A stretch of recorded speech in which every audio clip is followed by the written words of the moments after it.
Hello, everyone. My name is Charlotte, and I'm 36 years old. I was once married to Matthew, who is 3 years younger than me. The age difference never bothered either of us, at least, not until recently. I met Matthew at a party hosted by my friend Grace. Grace and Matthew had known each other from the gym. Matthew was incredibly handsome, with a chiseled jawline and a strong build. He had this natural charisma and was always in high spirits. At that time I was single, and Grace, eager to play matchmaker, took it upon herself to introduce me to every eligible bachelor at the party, including Matthew. "Hey, Matthew, meet Charlotte," Grace said with a grin. "She's not only smart but also quite the catch financially." I felt a flush of embarrassment but tried to downplay it. Grace continued, "Don't be shy, it's a compliment." I smiled awkwardly, grateful for the introduction but hoping Grace might have mentioned some of my other qualities.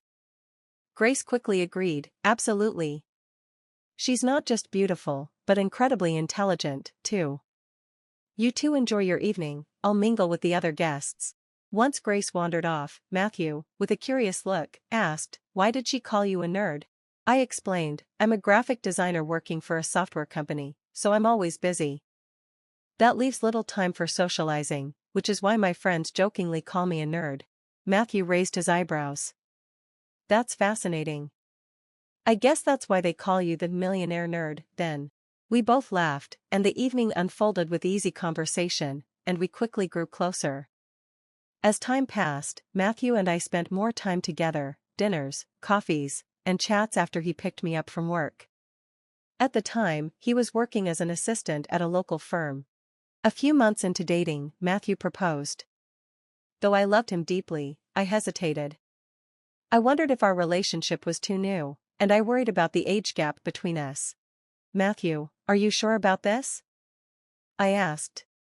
"We've only been together a short time, and you're 3 years younger than me. Are you really serious about us?" He grinned and gently teased, "Charlotte, are you still stuck on that old idea that the husband should be older than the wife?" "It's not just that," I replied, a little defensively. "I just wanted to know if it bothered you." Matthew reassured me with a light laugh, "Chill, Charlotte. You're a modern woman. These old notions don't matter anymore." His confidence in our future together slowly eased my worries. I agreed, and soon after, we met each other's families to share our decision. While my father, Peter, had no reservations and seemed genuinely happy about the wedding, my mother pulled me aside for a private conversation. "Charlotte, honey, I hope you've talked about your finances with Matthew," she whispered, her face showing a trace of concern. "Yes, Mom, don't worry about that," I reassured her.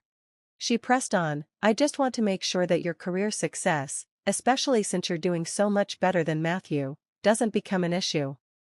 You know, sometimes men can feel overshadowed by those things." "Mom, Matthew is really sweet and understanding," I explained. "He doesn't have those kinds of insecurities. He's even agreed to take on more household chores since my schedule is so hectic." "That's good to hear, dear. Just take care of yourself," she said, her tone softening. Despite her reassurance, her words lingered in my mind. I realized I'd never had a detailed conversation about finances with Matthew, nor had I asked him about his income. While my financial independence meant I wasn't overly concerned with his earnings, I recalled that Matthew had asked about my salary even before he proposed. The thought of it unsettled me for a moment, but I chose to push the worries aside, deciding to focus on the excitement of starting our married life together. After the wedding, we celebrated with a honeymoon in Hawaii, a generous wedding gift from my company. We truly embraced the joy of our time together, savoring the beginning of our new life. However, about a month later, Matthew came to me after dinner with a serious expression. "Honey, I'm sorry to ask this, but I need your help," he said, looking uneasy. "What's going on, Matthew? Is everything okay?" I asked, my concern growing. "Well, no. My parents are having some issues," he began. "They live in an apartment on the second floor, and without an elevator, it's becoming difficult for them as they get older." I understood the situation right away. "I see. Why not move them to a ground floor unit, or somewhere with an elevator?" I suggested. Matthew hesitated, then steered the conversation in another direction.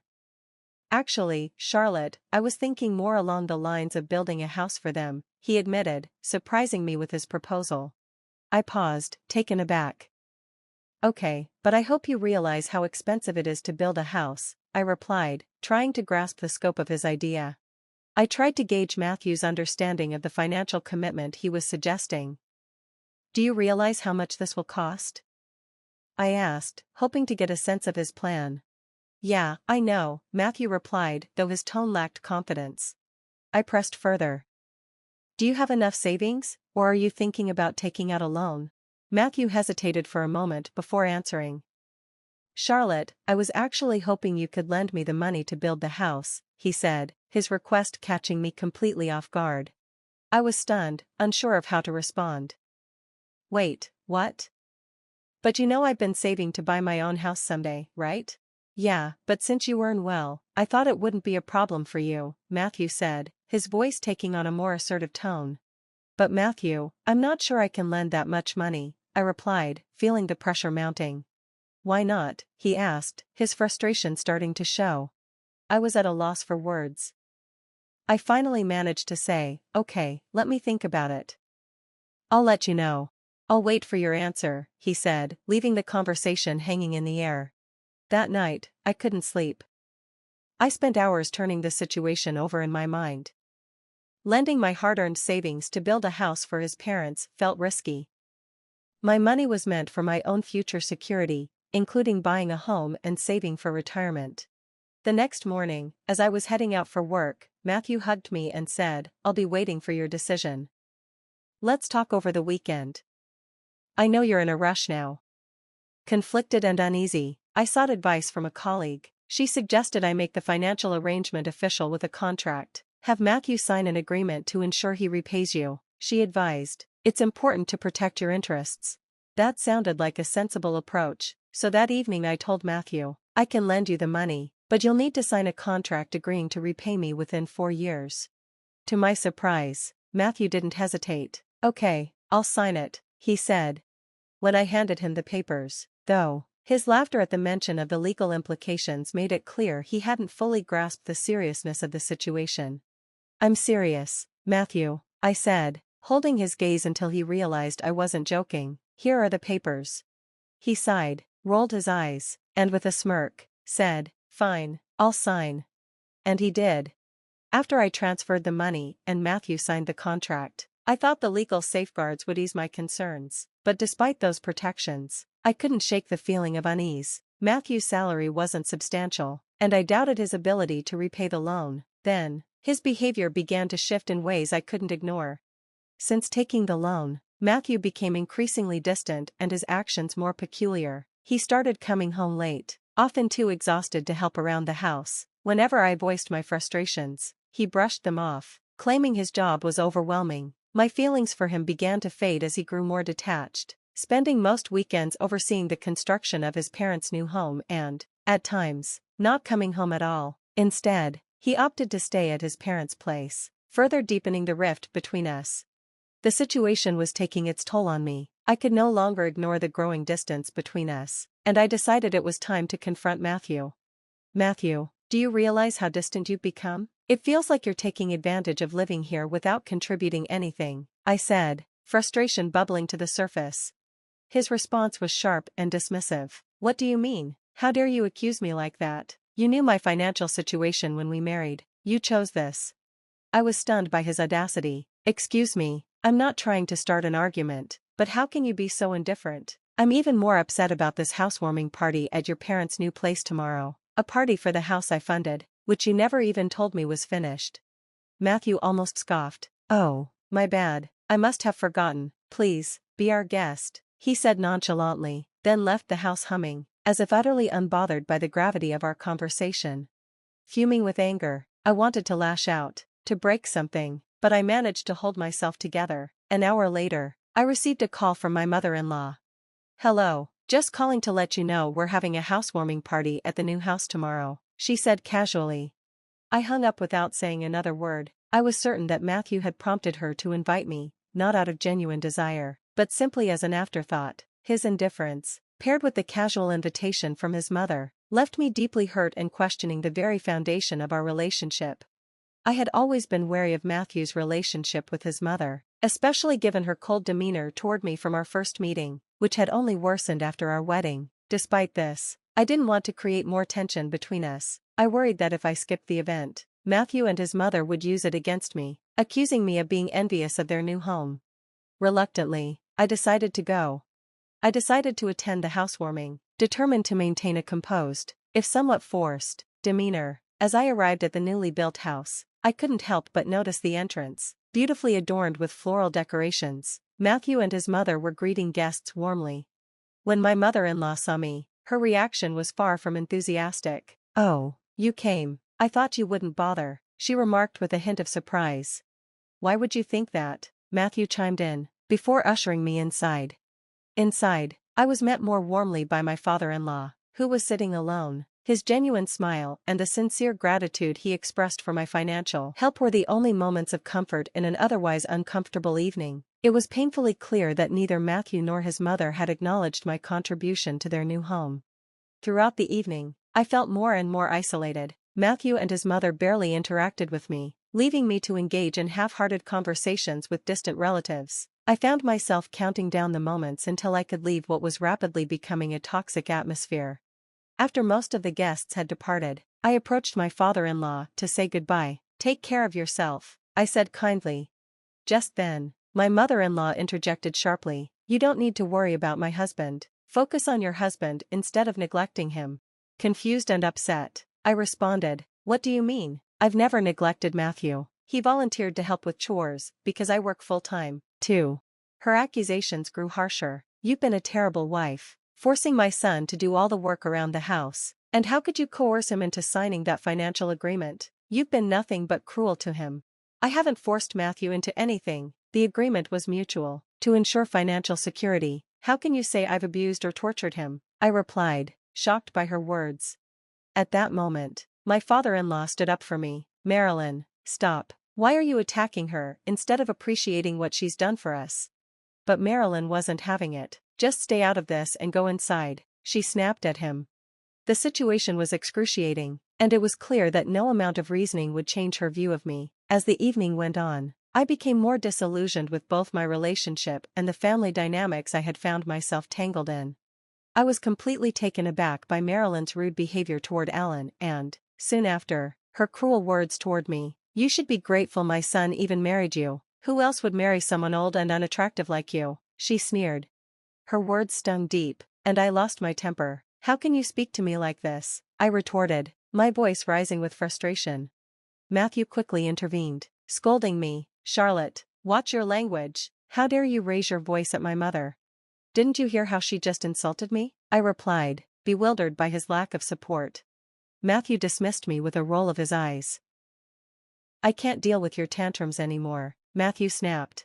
"Tantrums? Do you see how both you and your mother are treating me?" I exclaimed. "I can't stand to be around this negativity anymore. I don't want any part of it in my new dream home. Just get out." Matthew's response was cold and cutting. "What? Yes, I don't want to live with someone as despicable as you. You've been living off my income, and now you call me trash? You're pathetic. Charlotte, let's be clear, you married me because you thought you couldn't land someone as handsome as me, given your age and looks, even though I wasn't earning much. So, you have no right to complain about money now." A surge of anger and betrayal rushed through me. "I can't stay with someone so shallow. I want a divorce, and I want my money back," I yelled. Matthew laughed maliciously. "Sure, go ahead and get your divorce, but remember, you'll have to pay me if you want it." "What the hell? You should be the one to pay, since you want the divorce," I argued back. Matthew's demeanor turned sinister, a side of him I had never seen before. "You'll have to give back the money I lent you, or I'll sue you," I threatened. "Go ahead and find your stupid papers first." Mocking me, he retorted, "You're wasting your time." Feeling numb and utterly defeated, I left. They had insulted and degraded me beyond endurance. I went straight to the bank, where I had secured the papers in a locker, only to discover the document was missing. When I checked the bank log, I saw that Matthew had accessed the locker months ago. We had opened the joint account after our wedding, intending for both of us to contribute, but it turned out I was the only one putting money in. This revelation only deepened my shock and sense of betrayal. After the unsettling discovery, I checked my wardrobe, where I also kept a copy of the loan agreement, but it too was gone.